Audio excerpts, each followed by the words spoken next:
আসসালামু আলাইকুম। আজকে আমরা একটা অঙ্ক নিয়েছি, খুব সহজ অঙ্ক। দেখি কিভাবে করা যায়। কোন ভগ্নাংশটি ক্ষুদ্রতম? আমাদের ক্ষুদ্রতম বের করতে হবে। আমরা আর গুণনের মাধ্যমে করব। প্রথমটার সাথে প্রথমে দ্বিতীয়টা করব।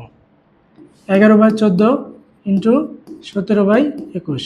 এইভাবে যদি গুণ করি কি হয় দেখি আমরা। 1 আর 21 গুণ করলে কত হয়? 11 আর 21, 1 1 2 1, তাহলে 131। আর 17 আর 14 গুণ করলে কত হয়?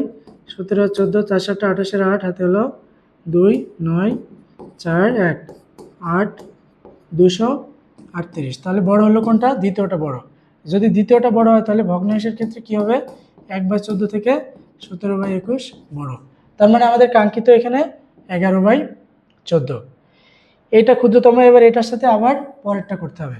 কিভাবে করব? 11/14 একইভাবে ইন্টু 5/6 গুণ করি। তাহলে 6 11 66 আর 5 14 70। তাহলে দ্বিতীয় ক্ষেত্রেও 11/14 থেকে 5/6 বড়। তাহলে আমাদের কাঙ্ক্ষিত 11/14 এটাই আমরা নিয়ে নিলাম, কারণ এটা ক্ষুদ্রতম। এবার এটার সাথে আবার এটা গুণ করতে হবে। 11/14 ইন্টু 12/15 গুণ করলে কত হবে? প্রথমে দেখি। 11 ইন্টু 15 গুণ করলে কত হয়? 5 1 ইন্টু 1 1, 125। আর 12 আর 14 গুণ করলে কত হয়? 12 আর 14, 4 দুগুণে 8, 2 4 1, 8 6 1, 168।